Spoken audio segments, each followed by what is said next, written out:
સુરતમાં દિવ્યાંગોને અપાતી યોજનાઓના અમલ માટે રજૂઆત કલેક્ટર કચેરીએ કરાઈ નારેબાજી। દેશભરમાં દિવ્યાંગોને અગ્રિમતા આપવાની વાત માત્ર કાગળ પર જ હોય તેવા દ્રશ્યો સુરત કલેક્ટર કચેરીએ જોવા મળ્યા હતા। સરકારે દિવ્યાંગોને મદદરૂપ થવા અનેક યોજનાઓ બહાર પાડી છે, પરંતુ સરકારી અધિકારીઓ દિવ્યાંગોને આ યોજનાનો લાભ આપવા માંગતા નથી તેવા આક્ષેપ સાથે સુરતમાં કલેક્ટર કચેરી ખાતે દિવ્યાંગ લોકોએ દેખાવો કરીને રજૂઆત કરી હતી। અત્યોદંત યોજના અંતર્ગત અધિકારીઓ લાભ ન આપતા હોવાની દિવ્યાંગોની રજૂઆત છે। ધ્રુજતાપક હાથમાં લાકડી અને એકબીજાના સહારે કલેક્ટર કચેરીમાં આવીને દિવ્યાંગોએ જિલ્લા કલેક્ટરને રજૂઆત કરી હતી। દિવ્યાંગોએ જણાવ્યું કે સરકાર યોજના બહાર પાડે છે, પરંતુ અધિકારીઓ તેનો લાભ આપતા નથી, જેથી અધિકારીઓ સત્વરે લાભ આપે તે જરૂરી છે।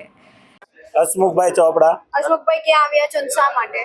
અમે કલેક્ટર કચેરી આવ્યા છીએ। દિવ્યાંગોને જે અંત્યોદય અને બીપીએલ કાર્ડ યોજનાનો લાભ મળવો જોઈએ નથી મળતો।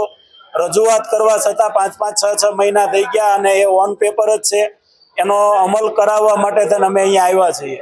શું કરશું અહીંયા હવે રજૂઆત કરી છે, આગળ પણ કરી હતી પણ જવાબ નથી મળ્યો, તો હવે ફરીને રજૂઆત એક વખત કરી જોઈએ કે શું છે, જવાબ આપો। અમારે અહીંયા આવવું પડે એક શરમજનક ઘટના કહેવાય કે અમારે જે કન્ડિશન નથી ચાલી શકતા એ બધાને અહીંયા લાભ માંગવા માટે આવવું પડે। જે યોજના છે આ સામેથી આપો ને। અમારે ચાલવામાં જો બધાને જાણે જ છે કે દિવ્યાંગોને કેટલી અગવડતા પડે। એ આખા સુરતમાંથી બધેથી દરેક ઝોનમાંથી અહીંયા આવ્યા છે, તો એને કેટલી પડે એ તમે મીડિયા લોકો જાણી શકો છો કે કોઈના સહારા વગર ના ચાલી શકે, એને અહીંયા આવવું પડે। એક ખરાબ ઘટના કહેવાય।